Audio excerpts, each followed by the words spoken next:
Welcome to the Grief Pod with Venetia Quick. This is a weekly podcast which looks at every aspect of something which has or will at some point affect us all. And that is grief. Whether you've lost a loved one or about to lose someone you know, or perhaps you're simply trying to help someone navigate their grief and don't know where to start or what to say, then perhaps this is the podcast for you. Each week I'll be bringing you different stories and experiences of loss, love, hope and at times humour.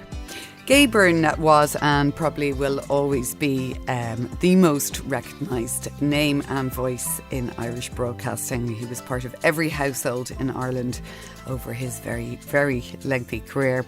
In a new book, P.S. Gay, More Letters and Memories from the Suzy Byrne Show, his daughter Suzy has compiled her second book of memories and letters from her dad's infamous radio show. And Suzy joins me now.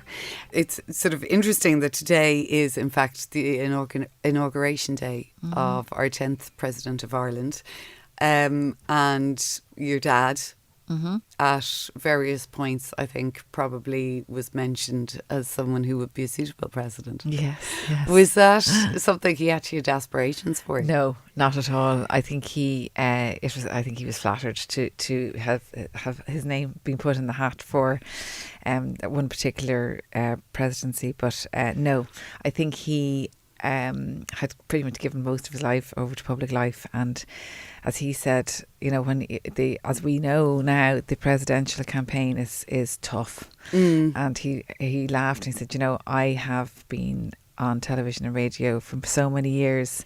There's no way they're not going to be digging up stuff that my whole broadcasting career was based on me not being not careful of his P's and Q's, but being able to say what I wanted when I wanted to. So, you know, to then ask people to vote for you and all of that kind of being unearthed and twisted and turned. And even more so actually now because of phones and everything. Absolutely, and things out of context, and you're answerable to what you said in an interview 12 years ago, which was probably one of 15 interviews you did that week, so you wouldn't have any chance of remembering accurately.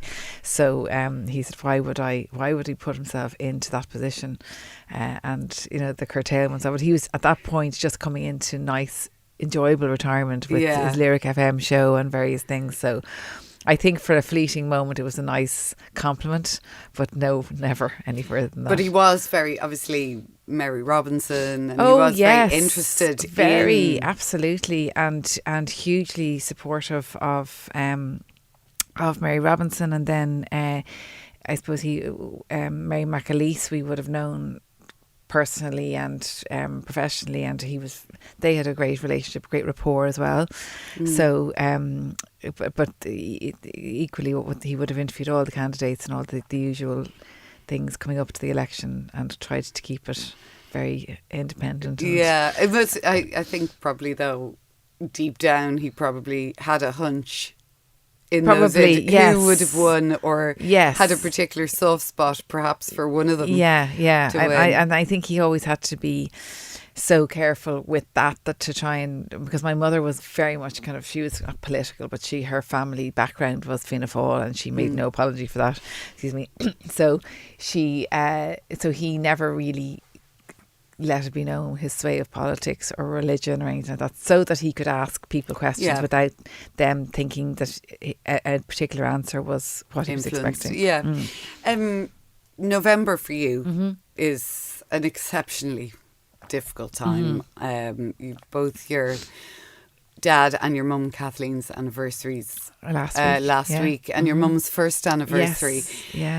Is it, does the fact they died within dates of each other, does that give you some sort of comfort that perhaps they're together? I think it does. I think last year when Mum was in the hospital and she was nearing her last few days, and we had the radio on, and I remember Marty Whelan played a tune that Dad always played on his anniversary, and it was so lovely. And Mum was quite sick at the time, and we knew she was kind of within a couple of days of dying, and I think it brought us great comfort, especially last year, that she didn't die on his anniversary, but very close to it, and it's almost in sync. I mean, she just got to 90.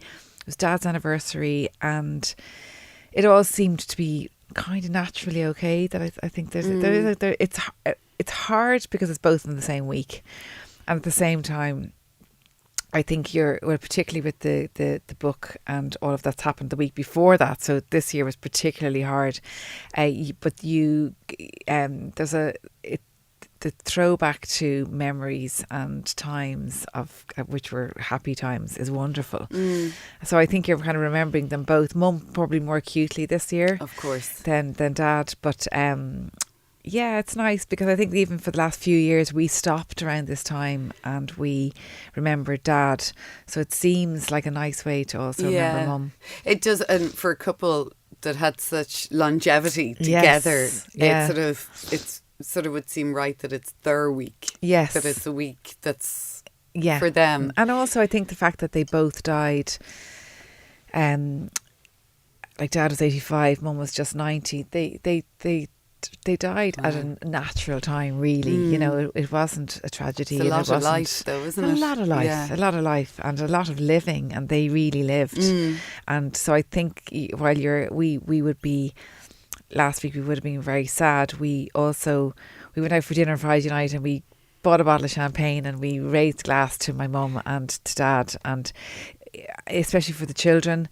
You know, they have nothing but happy memories of her, and she was massively involved. Well, both of them were in our lives and their lives, and the influence is massive. So there's a huge sadness and a void, but at the same time, there's a great feeling that weren't we lucky that we had them, and we had them mentally. Both of them died sharp as a tack. So you're able to have conversations. One of the things that I asked my children to do, Mum was 90 on October the 17th last year, and so I kind of said to them, look, she needs for nothing, she doesn't want anything. Would you write her a letter, each of you, and I did one myself, and tell her everything, all of the things that you have, all of the memories you have of her, the funny things, because each of them have different memories. And they did that, and we gave them to her on her 90th, and because she was sharp, she read them, she was very emotional about them, and she really appreciated them. And then when she was in hospital and we had been told she was dying, and she could hear us, but she was sleeping, or not sleeping, but she wasn't conscious rather. And so each of the children then took 10-15 minutes with her, and they reread their letters out to her and spoke to her. And I had said to them, look, leave nothing. If you want to say something, say it now, because this is happening. And the fact that you did this for her 90th meant the world. So it was a gorgeous thing for them to have done, and I think that all of that kind of helps massively and for children as well. It does, and it helps them, I think, maybe when they're later and reflecting back at a time where they mightn't have understood. Yes, it helps them think, oh gosh, I did say everything, or I did everything. And you're not necessarily talking to them about, like, they weren't talking to my mum or their granny about Nana Kit about what was going to happen, because we all knew, so they didn't need to do that. And I don't think at that age that it's necessary always to over explain and over talk about the inevitable, but to actually just make somebody feel loved, cherished, and share and happiness. Because I did say to them, don't be all sad now, talk about the funny times, the laughs, because they're the things you remember.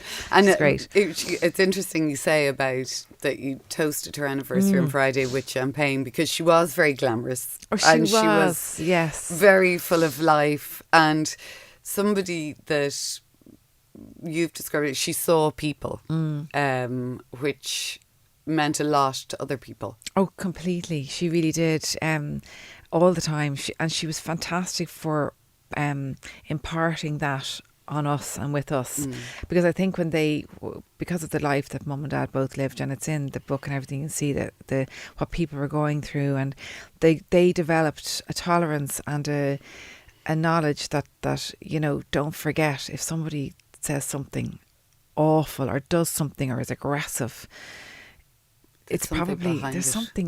Give everyone a bit of a chance, and you never know what's gone on beforehand, and they lived that, which was great. And like, aside from living a very, very full life that seemed to be always busy and always fun and going to things as a couple. Yes. Oh God, completely. Yeah, they really did. As I suppose when you've got when they lived their life in the public eye, in the public sphere, and what sort of pressures though would that have put on them behind closed doors? I mean, because everybody sort of wanted a piece of them in one way.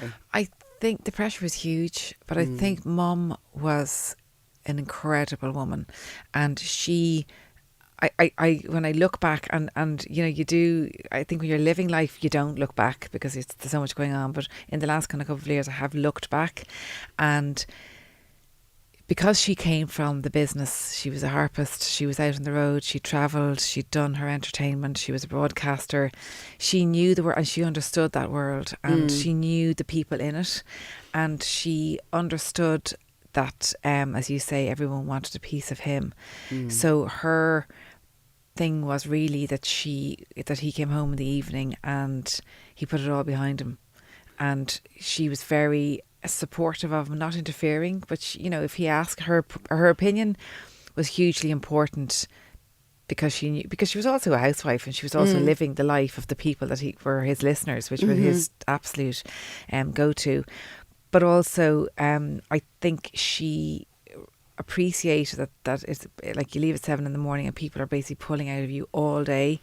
You come home and that you want actually just peace and quiet, and he would come in and go for a walk, and you would know the kind of day that he'd had by the fact that he would just say, I just need to get some air, I'm going for a walk for an hour, and off we'd go, and everybody kind of was just nice and quiet around, and it was just I think Howth was a haven because of the beauty of it, and it was 40 minutes escape, because there's escape. so much, and at that stage, because there was no mobile phones, as you said earlier, so Dad got into the car in Donnybrook and he had that 40-minute silence if he wanted in the car on the way out, and he used to have a little dictaphone on the seat beside him, and if something came to him that he thought of that he needed to do, or a list of things that he needed, things that he remembered from the day, he'd just say it into the dictaphone, come home, and then listen to all the things that he'd said into the phone on the way home and write out his list. So there was that decompression all the way home out to Howth, and I think, like he often said, that living in Howth probably gave him an extra 20 years of life, because the air was clear, because when he moved over to Sandymount, he found that he got chest infections for the first time in his life. But it's more enclosed, just enclosed, as well, whereas he had this lovely fresh air and away from it all, and everybody knew him out there, so they didn't bother him, and so there was a lot of, and also I think there was a lot of discipline in their lives. Like he was a meticulously hard worker, so although they had to do a lot of theatres and dinners and various things during the week and weekends, they would leave after main course or after theatre. They'd be gone home literally as soon as the curtain went down, because he had to get up early in the morning. So there was no alcohol, there was no late nights. During the week was absolutely work focused, and there were obligations of things to do and evening and activities and expectations. Well, But and she was very good at extracting him. Like they would in a room full of people, they would catch each other's eyes, and they wouldn't exit. They would meet each other at the car. They kind of just see it 10 minutes at the car, and they just slip away, as they always said. Slip away. Yes. Yeah. For you and your sister Crona, it must have been difficult growing up in. I mean, Dublin's very small, and you've got parents who were extremely well known. Was that intrusive for you guys, or did you? It's funny, you know, when you're a child, we knew no different. It was always the way. So I think we were very much a part of what was going on. Like, they brought us to things. There was only 2 of us, so it was easier. We weren't this children. It wasn't a 5-child family, so unwieldy. Like, we could be brought anywhere, really.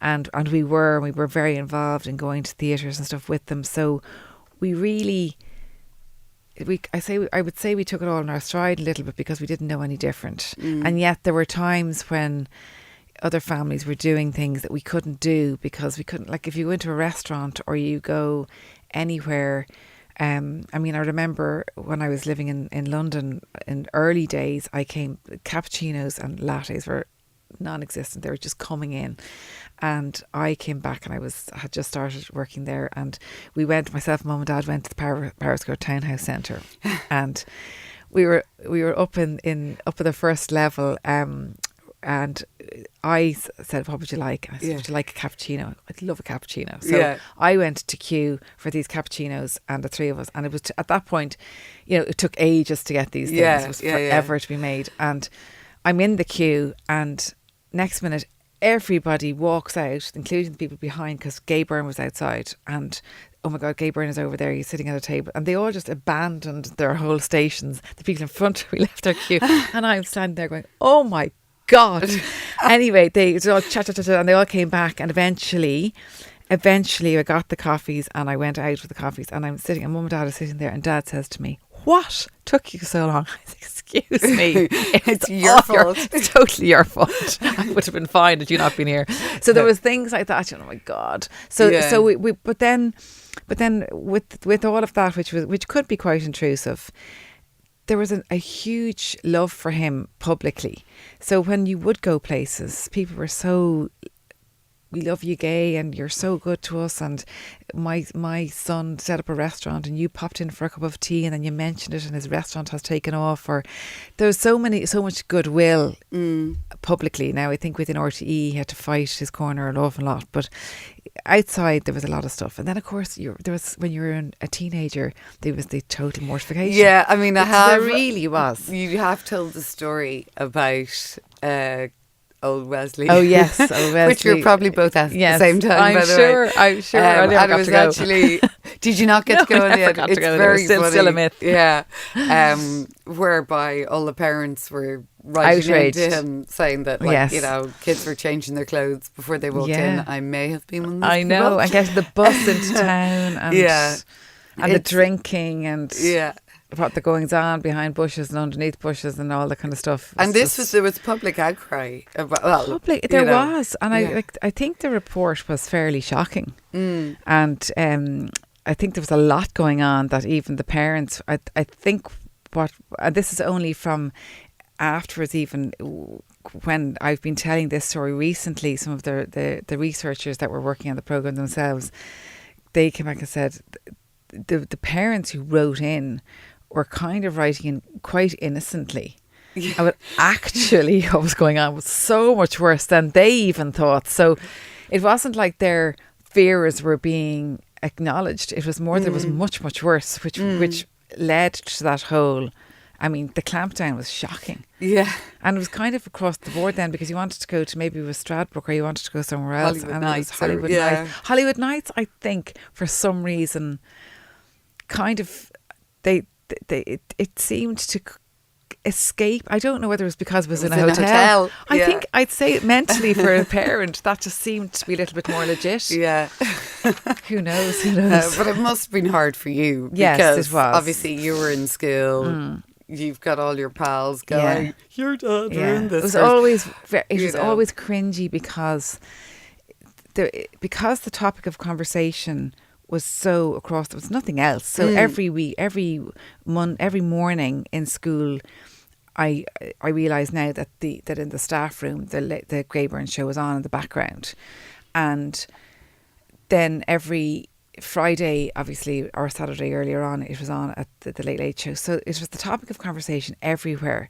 So if you went to church on a Sunday, it's probably being brought up if he was being given out about from the pulpit. Or in school, they would always use examples, because it needs teachers and people loved to quote the Late Late Show, or loved to quote Gay Byrne. So there was always a feeling of a conversation would be happening, or a topic, and there was always that please don't let this be a Gay Byrne moment. And the rise in colour in your cheeks, going, oh my God, this is horrendous. So and were other people, I suppose, your peers, your kids who went to school, were they sort of accepting, or was there they were. Yeah, they were. I think they were. I mean, there was always, when you went to people's houses to visit, you were always introduced as Gay Byrne's daughter, always, which most of the time was fine, except sometimes you think, oh God, could I just not be? Could I just be me? So there was a little bit of that, but not excessively so that it ever really made.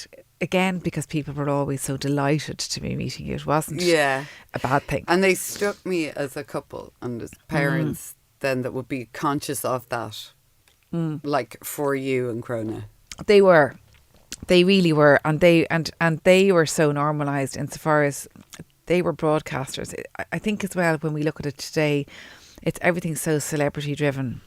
And it was so different then. They really were doing a job, and they weren't looking for photographs to be taken. They weren't looking for any kind of publicity. They didn't need that. They weren't competing, I suppose, with 10,000 other people who were all looking for that same space. So life was very ordinary outside of the work, and every morning was a broadcast, a radio broadcast, and every evening, every Friday was a television show, which was it was a job. Yeah. Except, did you ever get to the toy show? We did. Yeah. we did. And we were initially, actually I have a picture in the book of myself and Crona. We demonstrated, the first year I demonstrated, I was, I think 5, maybe 6. But it's very hard to know because the toy show at that time was a very much smaller affair. But it was still huge. It was huge. And I remember I had a Holly Hobby little thing that I was demonstrating. All it really was like this stuck on Holly Hobby. I mean, it was so basic. And I was demonstrating how to cut it all out. We all wanted it. And Dad introduced, he came, and I came along, and he said, "And what's your name?" And I was very shy, and I said, kind of Suzy under my breath, but was totally flummoxed. And then he spoke to me and did the whole thing, and off I went. And we have a little bit of a film of it, which is a bit scratchy, but as I left, I whispered something to him, and he laughed. Yeah. And so then we all know after that I had been absolutely distraught that he asked me my name, because I was only 5 or 6 and nobody had said that to me beforehand. Yeah, so no one so he had to sit me down and say, no, I had to say that, I had to ask your name because nobody else knows it. So I'd say, coming off the toy show there, he had to sit down with me crying in the corner because he'd asked me my name. So and then later on year we demonstrated for years, myself and Crona, and then we in older years we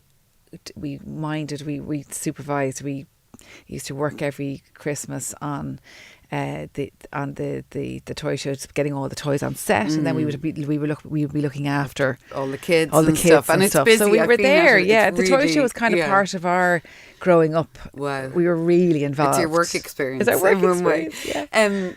For your mum and dad to have been so sort of omnipresent, like radio, TV. Does that make your grief harder? Because it sort of heightens the fact that they're not there. You're not going to switch on the radio and hear your dad's voice. I think it does. I think certainly when Dad died, he died in November 2019, and then we had COVID, and then like even in reading back the years, in his voice and his footage is all the time. There's always things. And initially, it's a funny thing, because what happens, I think, in your brain, I switched off from that and found that early years stuff, anything that was Late Show, really in the years, Gabo Laughs Back, all of that footage kind of almost detached itself from him in my head. I don't know how. I think something must have happened that I just did that. And then I found that photographs of him older and more recent photographs, or if I heard him being interviewed, there's a lovely interview he did actually with Ray D'Arcy, probably about 2017, I think.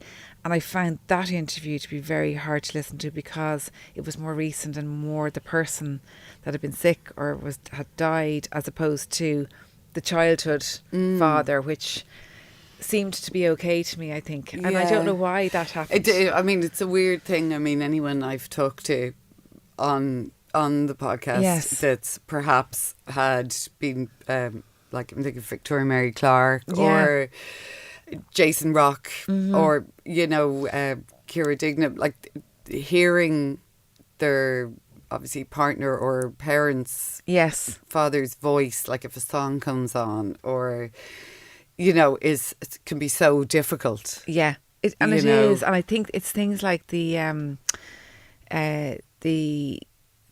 radio show signature tune, which I've played a lot because whenever I've been doing promotions, the book, whatever kind of comes up, and that gets me. That really triggers me, because it's back to your childhood and certain interviews. If I hear Dad's voice a bit vulnerable, there's a piece in PSK there that they did a big concert for Somalia in the Point Depot, and we have an audio where he speaks about how, and he gets very emotional because people have come together to do this massive concert in aid of Somalia. Within a week they organised the whole thing, and he speaks to the people in the point and saying, like, what you have done is an act of love, and you can hear his voice breaking, and I don't know whether that vulnerability of him at that point, that triggers me.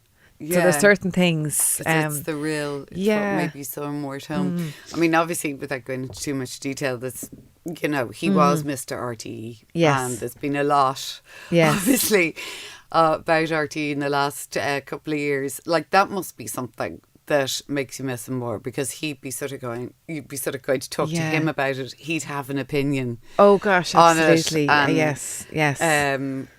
Things like that. Absolutely. I think particularly over the last couple of years, I think he would have been so sad at this. He had a huge relationship with the people that he worked with, and that to me, when you talk about legacy, or you talk about like the public persona and all of that stuff is kind of out there, but the people within RTE, when I meet them, I was doing an interview for 100 years of RTE radio and television about 2 weeks ago, and the lovely sound man that was there working on it, he said to me, I worked with your father on everything. I worked with Meaning of Life. I worked with him on Millionaire, on the Late Late Show. He said we just loved him as somebody to work with. We absolutely adored him. He knew all of us. He knew all of our names. He spoke to us during his programmes because he knew us, and he'd say, Charlie, will you just move the camera there? Or he was always talking to the people on the set. And even last week, or 2 weeks ago, I was doing an interview with Claire Byrne, and on the way into RTE, the security man, my daughter was with my side, Saoirse rather, and he stopped at the gate, and I said, it's Suzy Byrne, I'm going in to see Claire Byrne doing an interview. And he said, are you Kate Byrne's daughter? And I said, yes. And he said, and his eyes welled up, and he said, you've no idea, we adored him in here and we miss him so much. And those people really, I get, they throw me, because I remember when we'd be walking, like we always joked with him that he wasn't, he'd be saying hello to everybody in campus and everything, and they had such a super family. Now, it was the golden years of RTE, without a doubt. Everything was simpler. There was no other stations. Wanderley Wagon was Wanderley in the Wagon. Yeah. I got caught in Wanderley Wagon in a security guard. He lifted me out. Myself and my friend, because we would always be in around RTE. Yeah. Myself and my friend Ger, same one for the Wesley girl. Yeah. We were wandering in around RTE, and we came across Wanderley Wagon, and we couldn't believe it. And we went up the steps, and we were opening the door, and next minute, this man. I mean, we nearly lost ourselves. He roared at us and complete, like, get out of there. And we ran, we scarpered. And the poor man, we were like, I remember we were so upset, and he was so mean and so horrible. And, as you grow up, that poor man could see two children whose lives were going to be changed forever. Because the minute we opened that door, there was nothing inside. It was just a black box. No. So everything was obviously done in studio. I know. And he obviously knew that the Wanderley Wagon was the wagon, but that the actual filming and footage of the inside was in a studio somewhere. So he could just see two little girls about to ruin their childhood. So let rip at us. Oh, wow. It's a brilliant story to have, though, isn't it? Yeah. Your dad... and this obviously comes across a lot in the book with all the letters and the huge amount of things he covered, which now it's like a history book. Yes. Of Irish society and what was really important to us and what the things that we cared about. And, you know, I think it's actually really interesting thing to have the various stuff. Do you think this, though, through all the letters and the emails, it shows that people really felt they knew him personally? Yeah, they really did. And I think that's why they wrote so openly.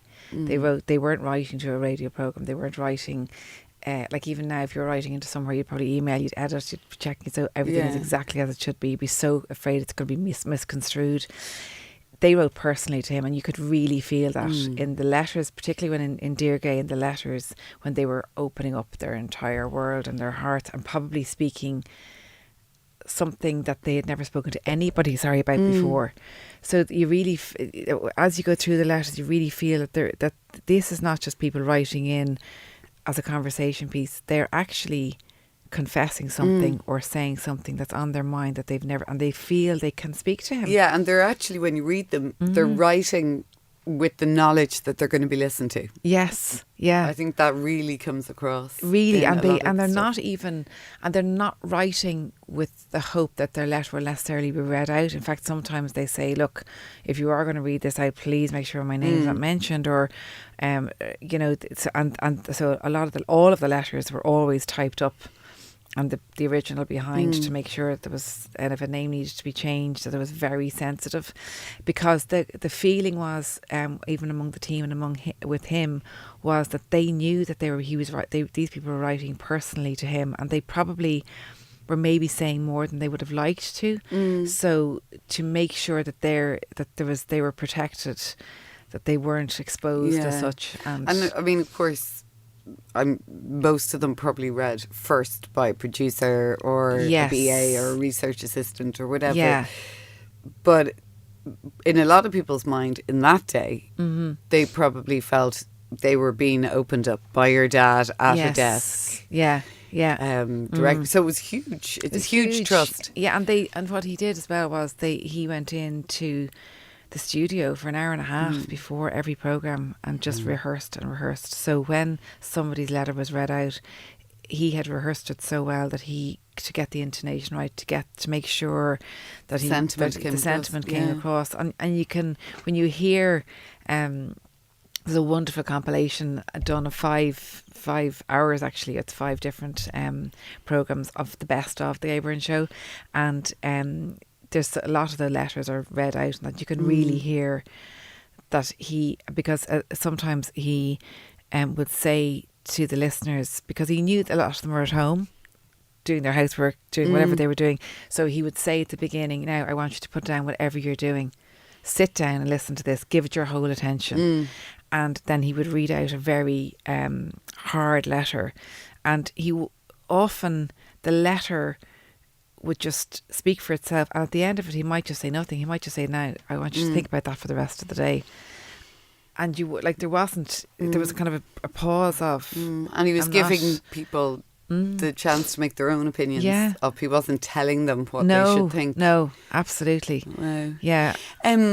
So obviously when he passed away, there was this outpouring, like it was a national grief. Yes. How did that help you, or did you find that intrusive, given the fact that he was your dad?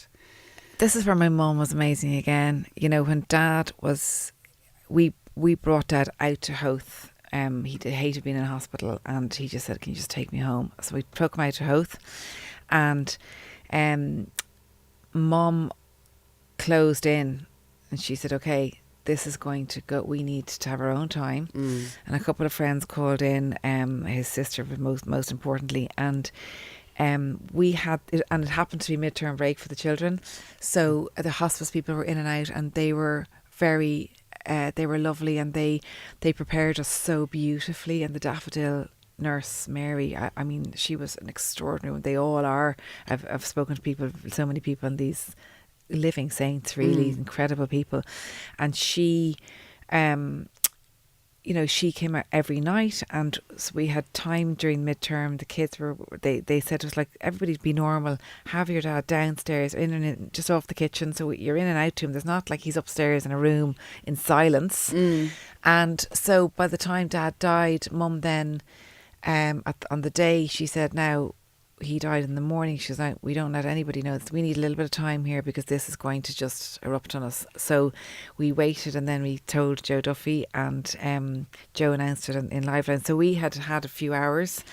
You were able to we keep were able that. to do that. And then I think, I suppose Mum was very much, now we have to just, like, this is, it's not, he's not ours really. We have to share, and we have to do, because there is going to be a huge outpouring of grief, and because he's the person as and I read through, and it's only actually probably in the last 2 years that I've really gone through all the RIP.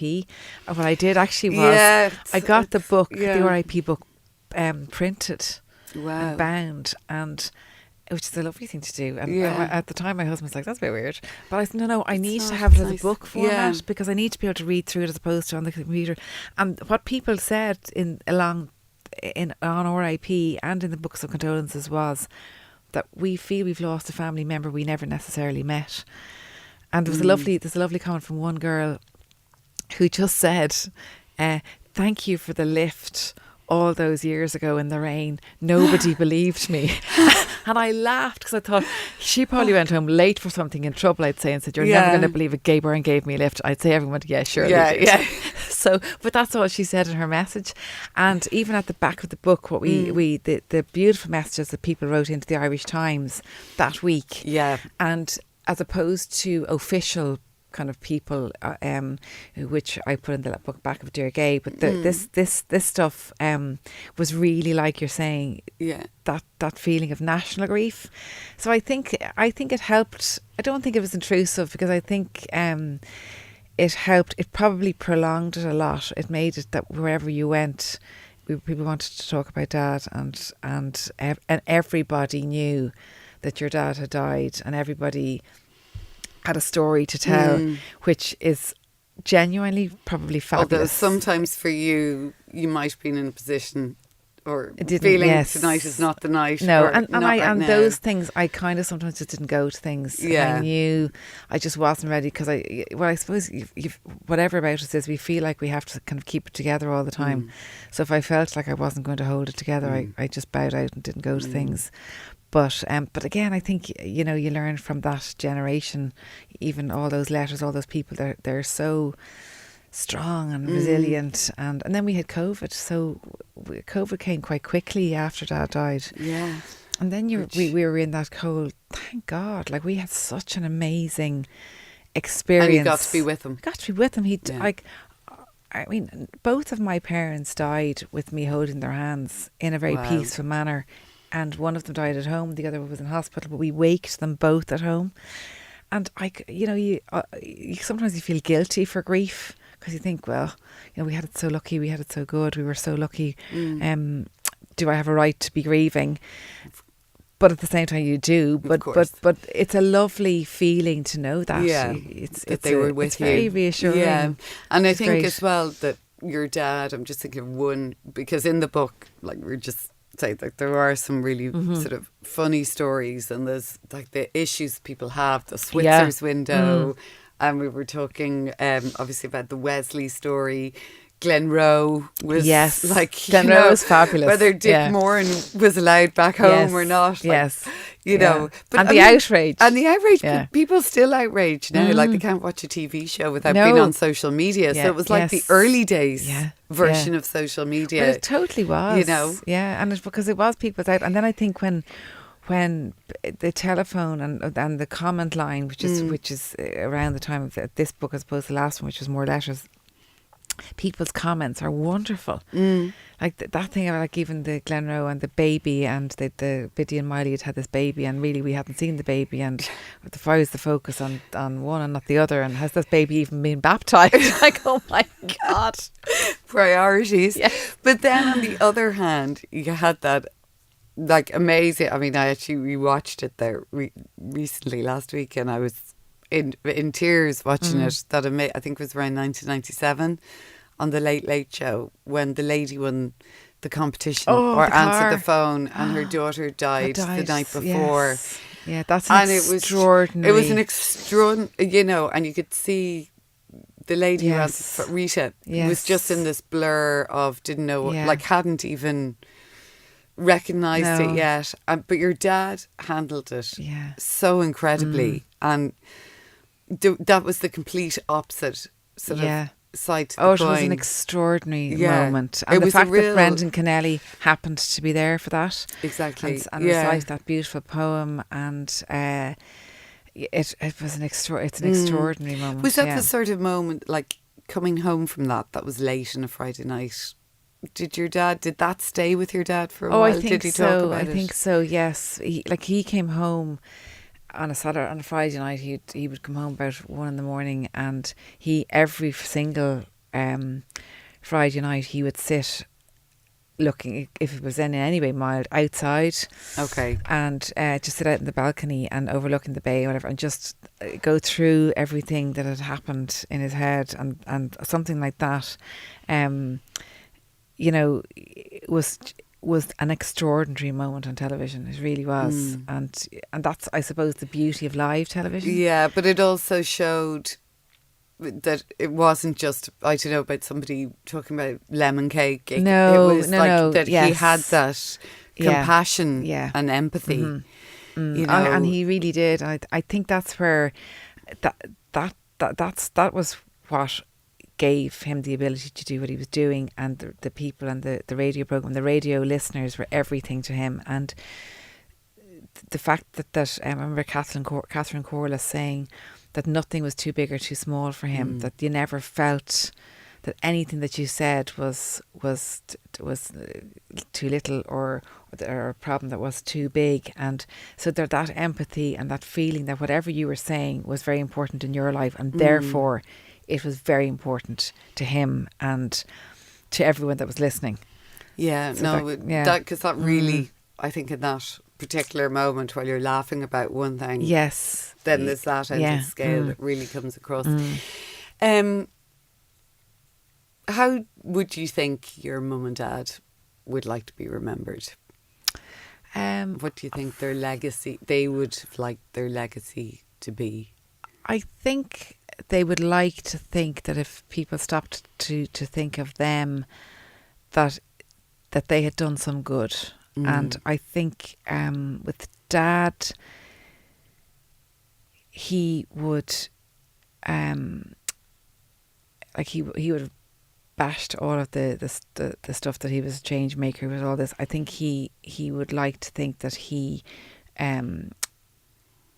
opened up, or was, as he always called it, this conduit for opening up people's lives and worlds that for change and for improvement, so that people who were living tough lives had a voice. And I think also he was very conscious of, and I suppose when I look at the influence that they had on my children's lives, that you kind of say, well, that's the people that they really were behind it all, and their positivity and their encouragement of the children.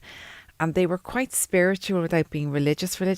And I think that came through in kindness, and that's what I was saying earlier on about giving people the benefit of the doubt and seeing the good in people, and always if you've got a gut feeling that you should lift the phone, speak to somebody. If somebody maybe you think might be lonely, you haven't seen somebody, just go knock on the door. What's the worst thing that can happen? They can just say no. So, and my mum, she was that in spades, and so I do think that they complemented each other fantastically. And there's a story that I told to Barry Egan recently about my mum, and she told me this 10-12 years ago that there was a lady, she was coming down the road in Sutton, and this lady was standing and she was dressed up to the nines, and mum was stuck in traffic, and she ran down the window and she just, as a woman would to a woman, thinking, look, $1 million, have a fabulous day, wherever you're going, have a great day. And it meant not meant nothing to her, but it was just one of those fly off the wall, Yeah. the cuff comments rather, and then the lady stopped her in the supermarket to say she'd had cancer, and that was her first day out. And she was full of apprehension, and she's obviously had a wig on, and she had spent the morning hemming and hawing. Would she go? She didn't know whether she'd be able for it, but the girlfriends were taking her out, and that mum's comment lifted her day, and she'll never forget it. And I think that's a kind of a shining example of, you just don't know what's going on in somebody's life. Yeah. So and kind words can mean everything. They do, yeah. And that's actually a lovely, I think, thing to finish on, because I think that really shows and is representative of both of your parents as well. Yes, it is. Suzy, thank you very much. My pleasure. Thank you. Absolute pleasure. Thank you. Thank you for listening to this episode of The Grief Pod with Venetia Quick. You can listen on SoundCloud or wherever you get your podcasts. We also have an online community on Facebook, The Grief Pod, or on Instagram @GriefPod Series.